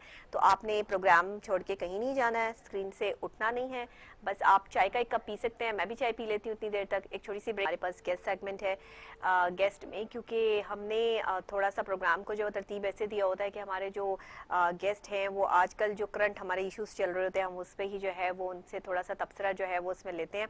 तो अभी आपको पता है कि असद उमर साहब और फवाद चौधरी साहब के दरमियान जो है वो जो मामलात चल रहे थे, वो गिले शिकवे, वो एक जो प्रोग्राम के थ्रू, एक निजी चैनल के प्रोग्राम के थ्रू जो है फवाद चौधरी साहब ने जो है वो अपना बयान दिया कि याद रहे, मैं बयान थोड़ा सा आपको याद दिला दूं कि उन्होंने बयान क्या दिया था। उन्होंने कहा था कि जहांगीर तरीन और असद उमर के दरमियान रस्सा कशी का उन्होंने इंकशाफ किया था। रस्सा कशी का मतलब ये नहीं कि वो कोई रस्सा कशी कर रहे थे, मतलब उन्होंने ये कहा था कि जहांगीर तरीन और असद उमर को, मतलब जहांगीर तरीन को असद उमर ने निकलवाया, असद उमर को जहांगीर तरीन ने निकलवाया, और ये दोनों एक दूसरे के जो है वो मुखालिफ हैं। अब उस पर असद उमर साहब का जो है बयान सामने आया कि मुझे किसी ने नहीं निकलवाया, और मुझे जो है वो जब हटाया गया तो मैं हट गया, और जब मुझे लाया गया तो मैं आ गया। अब ये तो बात की बातें हैं ना, ये अंदर की बातें तो जो है फवाद चौधरी साहब बता चुके हैं। उसके बाद जिस सुलह की जो है वो हमें बातें सुनाई दे रही हैं, मुलाकात हुई है, गिले शिकवे जो है वो दूर हो गए हैं फवाद चौधरी साहब के, और दरमियान में जो एक मुआविन जो है साबित हुए हैं, उस्मान डार साहब साबित हुए हैं, जो वजीर आजम के मुआविन खसूसी हैं, और वो भी इसमें शरीक थे, और उन्होंने जो है वो अपना दोनों पार्टियों को जो है सामने सामने बिठा के, असद उमर साहब को भी, फवाद चौधरी साहब को बिठा के, अभी भी फवाद चौधरी साहब वहीं पे कहीं पर जो है वो बिजी हैं, कॉल अटेंड नहीं कर रहे थे, नहीं तो मैंने फवाद चौधरी साहब को ही ऑन कॉल जो है वो लेना है और उनसे ही जो है वो इस हवाले से बात करनी है कि सर पहले बात कर देते हैं, बाद में जो है वो आप सुलह कर लेते हैं, ये ही अंदाजे बयां है। तो इस अंदाजे बयां को क्या कहें। लेकिन अभी हमारे साथ पाकिस्तान तहरीक इंसाफ के एक और रहनुमा मौजूद हैं, हमाद ऐवान साहब, उनसे जरा बात कर लेते हैं कि फवाद चौधरी साहब और ये वुज़रा जो आपस में इस तरह से जो है वो फाइटिंगे कर रहे हैं, लड़ाइयाँ कर रहे हैं, एक दूसरे तबादला ख्याल हो रहा है, इसको बंद कर दिया गया है, वज़ीर आज़म ने इसमें पाबंदी लगा दी है, इस हवाले से आप क्या कहते हैं। अस्सलाम वालेकुम। जी वालेकुम। हमाद साहब कैसे हैं आप, ठीक ठाक हैं? अल्लाह का शुक्र, ठीक ठाक। हमाद साहब, फवाद चौधरी साहब ने बयान दिया, बड़ा सख्त किस्म का बयान सामने आया, पूरे मीडिया में एक शोर शराबा जो है वो बरपा हुआ, उसके बाद अब गिले शिकवे दूर हो गए, लड़ाइयाँ खत्म हो गई, दोस्तियाँ हो गई। अब दोस्तियों के बाद जो है वो सूरत हाल ये है कि वजीर आजम जनाब इमरान खान साहब ने सख्ती से जो है वो किसी को भी कह दिया है कि किसी के खिलाफ आपने कोई बात नहीं करनी। तो आप क्या कहते हैं, ये बहुत पहले नहीं हो जाना चाहिए था? देखिए, मैं इस पर कहना चाहता हूँ कि छोटे मोटे इशूज, इख्तिलाफात हर जमात में होते हैं, ठीक है, तो ये इतनी बड़ी बात नहीं। छोटे मोटे इख्तिलाफ होते हैं, छोटे मोटे इख्तिलाफ मेरी होते हैं, आप पूरी जरा रिक्वेस्ट बात सुन तो लेना। सुन लें, आप बात तो सुन लें, उन्होंने बात की क्या है, वो कह रहे हैं कि असद मुझे उमर साहब को अंदाजा जहांगीर तरीन ने जो निकाला उन्होंने है। कहा, मैं उसी पे आ रहा हूँ जी, मैं उसी पे आ रहा हूँ। देखिए, हाँ। ये चीजें होती हैं, किसी ना किसी की, हर एक की अपना माइंडसेट होता है, हर एक का अपना पॉलिटिकल व्यू होता है एक जमात में रह के। ये इस तरह की चीजें मुस्लिम लीग उनकी पीपल्स पार्टी में रही हैं, लेकिन मैं समझता हूँ कि फवाद चौधरी साहब थोड़ी सी जल्दी कर गए बोलने में। ये उनका एक अपना अंदाजे बयान, वो ये हर एक का अपना स्टेमिना होता है। सर सारे रहनुमा बड़ी जल्दी नहीं कर जाते बोलने में, पहले भी तो इतने बयान सामने आते रहे हैं। डॉक्टर फिरदौस आशी कमाल साहिबा भी कहती नहीं है कि मुझे निकालने में वजीर आजम के मावने खसूसी का साथ, उनके जो पर्सनल है। देखिए, जब आप अपनी गलती तस्लीम ना कर रहे हो तो फिर आप अपनी सेटिस्फेक्शन के लिए किसी दूसरे पे डाल देते हैं। इसका मतलब ये है हमाद साहब के जो आपके ये लोग हैं, जो वुज़रा हैं, ये आपस में एक दूसरे से इत्तेफाक नहीं करते हैं, या ये काम नहीं करना चाहते हैं, या काम करने का कह दें तो फिर थोड़ा मुझे बोलने का मौका दें, मैं आपको सारी चीजें क्लियर करता हूँ। सवाल बड़े सख्त है ना हमाद साहब। नहीं, मैं आप थोड़ा सा मुझे टाइम देंगी तो मैं आपकी जो है ना वो बिल्कुल बताएं। अच्छा, देखिए, फवाद चौधरी साहब ने जो बात की है जी, असद उमर साहब को तरीन साहब ने निकाला, तरीन साहब जब असद उमर साहब वापस आ गए तो तरीन साहब निकल गए। जी बिल्कुल, हो गई। देखिए, ये चीजें नहीं होती, ये एक बस ऐसे हवा में बातें हो रही होती हैं। यार, इसका आपस में इख्तिलाफ है तो हो सकता है ये चीजें हुई हो, इसने किया हो, ठीक है। नहीं, मतलब जो एक रूमर चल रहे होते हैं तो वो फिर हर बंदे के अपना सोचने का एक अंदाज होता है कि यार हो सकता है ऐसे हुआ हो सकता है ऐसे उसने किया हो, ठीक। लेकिन फवाद साहब ये कर गए कि वो थोड़ा सा लेकिन उन्होंने भी जनरल बातें की हैं, उन्होंने भी तज्जिया किया है अपना वजीर साहब के साथ। तो वो उसमें बोल गए, चीजें कर गए। लेकिन मैं समझता हूँ ऐसा हकीकत नहीं है। असद उमर साहब एक मचोर जो है वो सियासी लीडर है पीटीआई के, ठीक है। खान साहब के बाद सबसे ज्यादा लोग उनको देखते हैं, उनकी इज्जत करते हैं और उनकी पूरी रिस्पेक्ट है पार्टी में, ठीक है, यूथ से लेके ऊपर तक। तो ऐसी कोई बात नहीं है, असद उमर साहब इतनी छोटी हरकत नहीं करते। लेकिन चले, जो चीजें हुई वो उन्होंने कर दी। मैं समझता हूँ कि इस पे इतना जोर शोर नहीं डालना चाहिए था, मुल्की मसाइल और बड़े हैं, उनको डिस्कस करना चाहिए था। ये छोटी छोटी चीजें हर जमात में, वो कहते हैं ना कि तुनका लगता रहता है, तो ये चीजें हमें इश्यूज इतने नहीं है कि इसको हम डिस्कस करते रहें। हमाद साहब, अगर आप किसी प्रोग्राम में बैठकर किसी भी अपने ही सियासी रहनुमा के बारे में कोई बात करते हैं तो ये छोटी चीज कैसे हो सकती है? इसको अब हम ऐसे छोटी चीज कह दें तो वो कह सकते हैं, लेकिन बहरहाल ये टंग स्लिपर भी नहीं था कि कोई जुबान स्लिप हो गई और बात निकल आई। इसमें एक चीज बड़ी क्लियर है, इसमें तो कोई शक नहीं, एक अरसे से तरीन साहब और शाह महमूद कुरैशी साहब के दरमियान जो है वो खलश का वो आए दिन मीडिया पे चलती रहती थी, ये आपके इल्म में है, ठीक है। तो ये चीजें रहती थी, और ऐसा ये हो सबको जाता पता है, था। इख्तलाफ राय हाँ, हर जगह पे मौजूद इख्तलाफ होती राय है। होता है, लेकिन ये चीजें मैं समझता हूँ कि चौधरी साहब जो है वो थोड़ा सा मीडिया पे आके वो तज़किये में थोड़ा सा ज्यादा ही वो अपने उन्होंने कोई दिल की बात ज्यादा ही बाहर निकाल दी। चले अब तो दोस्ती हो गई, गिले शिकवे दूर हो गए। हाँ। मैं एक चीज कहूँ, वो जो इंटरव्यू था ना, अगर आप उसको गौर से सुने तो उसमें कोई इस तरह उन्होंने कोई इल्जाम तराशी है ये वो नहीं, एक जनरल उन्होंने बातें तो की एक कि यार ऐसे हो रहा है। उन्होंने तो कुछ नहीं कहा, उन्होंने तो इन्फॉर्मेशन दी है और इस इन्फॉर्मेशन को जो है वो फिर तमाम जगह पर जो है वो इन्फॉर्मेशन फैल गई। लेकिन वो इन्फॉर्मेशन 100% जो है वो दुरुस्त नहीं है, ठीक है। उसमें उनका शायद उनको कोई किसी ने मिसगाइड किया हो या उनके समझने का अंदाज कुछ ऐसा है। इस तरह की चीजें इतनी बड़ी एक्टिव रहनुमा है आपके पाकिस्तान तहरीक इंसाफ के, वजीर आजम साहब के बड़े बड़े क्लोज हैं, आपको तो पता ही है इस बात के बारे में, जैसे जहांगीर तरीन साहब हैं, जैसे असद उमर साहब हैं।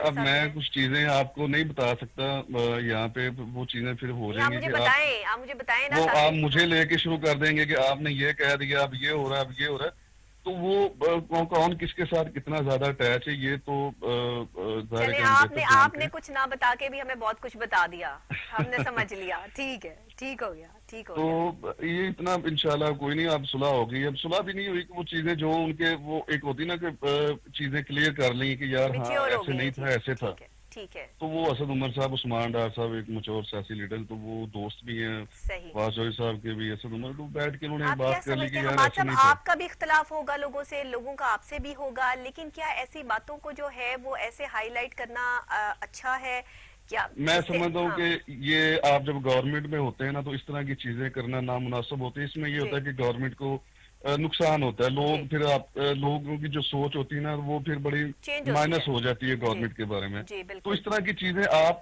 कैबिनेट का हिस्सा है, आपको कैबिनेट में बोल देनी चाहिए, तो वो जरा मुनासिब होता है। तो मैं समझता हूँ कि थोड़ी सी फासात जल्दी कर गए बोलने में, तो जाहिर है मुझे भी बड़े लोगों से इख्तिलाफ से राय होगा, लेकिन मैं अगर आके वो मीडिया पे बोलूँ तो थोड़ा सा मैं समझता हूँ कि आप इमेच्योरिटी शो करते हैं। बिल्कुल इस तरह की चीजें बड़ा करना पड़ता है। हाँ, वो आप कुछ बिल्कुल आप इख्तिलाफ आए, आप कैबिनेट में बोले, आप मीटिंग में बोले, आप रूम में जाके बोले, कह रहे हैं बाजी ये गलत है, ये ठीक है। तो अगर वो आप एक मीडिया स्टंट के लिए आप टीवी पे बोल के आप 3, 4, 5 दिन हाईलाइट रहे टीवी पे, तो ये तो फिर इस तरह के लोग अभी सारी जमातों में मौजूद हैं, हमारे पास भी हैं। फयाजुल हसन चौहान साहब तो कह रहे हैं कि अगर फवाद चौधरी साहब खुश नहीं है तो इस्तीफा दे दें। देखिए फयाजुल हसन साहब का एक अपना पॉइंट ऑफ व्यू है, तो वो मैं समझता हूँ उनकी बात भी किसी हद तक काफी दुरुस्त है कि अगर आपने इस तरह की बातें, छोटी छोटी बातों को आपने आके मीडिया पे करना है, आप खुश नहीं है तो फिर आप बिल्कुल अगर आप जाना चाहें तो जा सकते हैं, सही, ठीक है। तो अगर आप मुनासिब, अगर आपकी बात अंदर नहीं सुनी जा रही, प्राइम मिनिस्टर साहब आपकी नहीं सुनते या कोई और नहीं सुनता कैबिनेट मेंबर, तो आपको चीजें बाहर करनी चाहिए। देखें इस टाइम हालात बड़े सख्त हैं, अंदरूनी बैरूनी हमें बड़े खदशात जो है वो अभी अब अपोजिशन पीछे हाथ धो के पड़ी हुई जी प्राइम मिनिस्टर। अब पाकिस्तान की देखें, मैं एक चीज बताऊं, पाकिस्तान की हिस्ट्री 1947 से लेके कि किसी भी प्राइम मिनिस्टर को 5 साल पूरे नहीं करने दिए इन्होंने। हर गवर्नमेंट ने 2 प्राइम मिनिस्टर लेके आए और 2008 तक कोई भी प्राइम मिनिस्टर, कोई भी डेमोक्रेटिक गवर्नमेंट 5 साल पूरे नहीं कर सकी, ठीक है। 8 के बाद जब पीपल्स पार्टी आई, उन्होंने जमहूरी हुकूमत थी, 5 साल पूरे किए, लेकिन उसमें भी 2 प्राइम मिनिस्टर रहे उनके, ठीक है।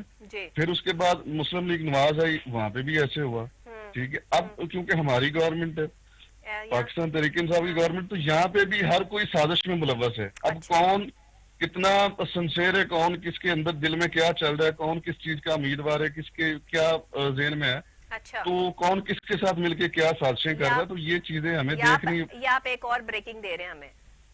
नहीं ब्रेकिंग नहीं दे रहे, मैं सिर्फ एक ओवरऑल बात कर रहा हूँ कि हमें इन खदशात को सामने रखते हुए जो है वो आगे बढ़ना चाहिए, मुल्क का सोचना चाहिए। इस टाइम मुल्क जो है वो कोविड-19 की जिद में है। बिल्कुल सही कह रहे हैं आप। मुझे ये बताइए कि हुकूमत की कारकर्दगी की जहां बात आती है, पूरी दुनिया में ही तमाम हुकूमतें इस टाइम जो है उनका हेल्थ सिस्टम जो है वो कोलैप्स हुआ है, लेकिन लोगों ने ऐसे ममालिक भी हैं जो कोरोना से जो इफेक्ट हुए और उन्होंने दोबारा से रिकवर किया और दोबारा स्टैंड लिया।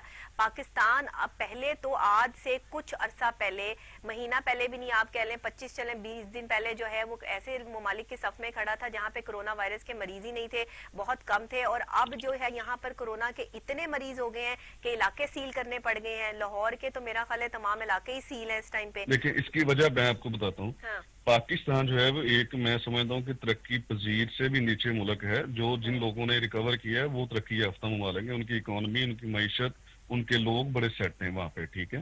पाकिस्तान ये चीज अफोर्ड नहीं कर सकता कि पूरे मुल्क को जो है वो लॉकडाउन कर दे और सबको घरों में जो है वो बंद कर दे। और इस टाइम आप देखें पाकिस्तान की मईशत को 8,000 अरब का नुकसान हो रहा है। 8,000 अरब का जो अब नुकसान हो आपने चुका इलाके है। सील किए हैं, निशानदही देखिए मैं बताता हूँ ना, चीजें हुई हैं, ये पहले भी तो हो सकती थी। मैं आपको चीजें बताता हूँ। देखिए पहले हो सकती थी, पहले तो पूरे पाकिस्तान, पूरा पंजाब और इवन पूरा पाकिस्तान लॉकडाउन में था, ठीक है। अब तो हमने स्मार्ट लॉकडाउन किया कि जो जिस इलाकों में कोरोना निकलता सिर्फ उसी इलाके को सील करेंगे, अब तो ठीक है ना। अब तो हमने इस तरह किया कि जो मुतासर है सिर्फ उसको सील कर रहे हैं, ठीक है। अगर अब क्योंकि मीडिया पे आके बड़े आइंस्टाइन अफलातून आके बैठे होते हैं जी, सारा सील कर दो, ये कर दो, वो कर दो, ऐसे हो गया, वैसे हो गया। देखिए इन चीजों, इन लोगों को पाकिस्तान के फ्यूचर का, जिस तरह इन लोगों ने पिछला एक अरसे में मुल्क की मईशत को और मुल्क को तबाह किया, ये आगे भी चाह रहे हैं कि इमरान खान को हम इस चीज पे प्रेशराइज करें और वो पूरा मुल्क लॉकडाउन करे। इमरान खान साहब को जो है वो काबीना ने, अपने लोगों ने इतना तंग किया हुआ है, वो तो बेचारे फ्रस्ट्रेट ही रहते होंगे। कभी कोई किसी के खिलाफ खड़ा हो जाता है, कभी कोई किसी के मामला। देखिए ये चीजें हमारी खुशकिस्मती है कि ये जब से प्राइम मिनिस्टर साहब ने पार्टी बनाई थी 96 से, तब से लेके आज तक हमारी पार्टी में, क्योंकि इख्तिलाफ राय बड़ा खुल के होता रहा है, ठीक है। कई लोग मीडिया पे बोले, कई आगे, तो खान साहब इस चीज में बड़े वो मैच्योर हो चुके हैं, उन्हें पता है कि किस तरह की चीजें कैसे टैकल करनी है। तो उन्होंने फवाद चौधरी साहब को भी जो है वो उन्होंने चीजें बता दी कि आपको थोड़ा सा रिजर्व रहना चाहिए, हमें, हम जिस पोजीशन में जा रहे हैं तो हमें इस चीज का नुकसान होता है इस तरह बोलने से, ठीक है। आपको इख्तिलाफ राय, आप आके बोलें, बात करें, जो इश्यूज हैं उसको डिस्कस करें, ठीक है, तो मामला आगे बढ़े। अभी और हमें बड़े मामला, अभी कोविड-19 जो जा रहा है, बहुत 2-3 महीने आगे आने वाले बड़े सख्त हैं। आप सोच नहीं सकती कि पाकिस्तान का इस टाइम 2.5 करोड़ जो नौजवान है वो बेरोजगार हो चुका है। बिल्कुल सही कह रहे हैं, ठीक है। बिल्कुल सही। और जितने भी नीचे वाले तबके हैं, वो जिनके कारोबार हैं, बिजनेस हैं, वो सारे तबाह हो चुके हैं, ठीक है। आप सोच नहीं सकती कि हमें कितना बड़ा नुकसान उठाना जो है वो हम आगे उठा सकते हैं। बिल्कुल बिल्कुल, आप अगर हम मुकम्मल लॉकडाउन करेंगे तो मुल्क जो है वो, ये तो हमें गिरवी रखना पड़ जाएगा ना। तो हम सिर्फ ये चाह रहे हैं, प्राइम मिनिस्टर साहब ये चाह रहे हैं कि हम बड़े अच्छे तरीके से, जो सिर्फ मुतासरा लोग हैं, सिर्फ उन पे उनको स्मार्ट लॉकडाउन के जरिए उनको समझाएं। हमेशा खान साहब ने हमेशा जब भी टीवी पे आए उन्होंने यही बात की कि आप SOPs का ख्याल रखें। तो जब लोग साथ नहीं देंगे तो फिर जो है वो ये कोविड पे कंट्रोल करना मुश्किल हो जाएगा। बहुत शुक्रिया हमारे साहब आपका कि आपने जो है वो वक्त दिया, आप आए, आपने बात की। लेकिन बात फिर वहीं आती है कि जब भी किसी हुकूमती नुमाइंदे से बात की जाए तो वो बात को इस तरह से टाल देते हैं कि तो ये तो कोई बात ही नहीं थी और हमें बात करने की इजाजत तो दी जाए। आपको बात करने की इजाजत दी जाएगी, आप बात करें, आपके लिए मीडिया का प्लेटफॉर्म मौजूद है। लेकिन जो इस वक्त हमारे मुल्क की सूरत हाल है उसको कंट्रोल करने की सबसे पहले कोशिश आप लोगों की जिम्मेदारी है। आप अपने फर्ज में कोताही करेंगे तो मीडिया के लोग जो है वो आपको तनकीद का निशाना भी बनाएंगे, बोलेंगे भी और बात भी करेंगे। इसी के साथ डॉक्टर नबीहा अली खान को इजाजत दीजिए, मुझे दुआओं में याद रखिएगा। कल फिर मिलेंगे, सेम टाइम सेम चैनल। कल तक के लिए अल्लाह निगहबान।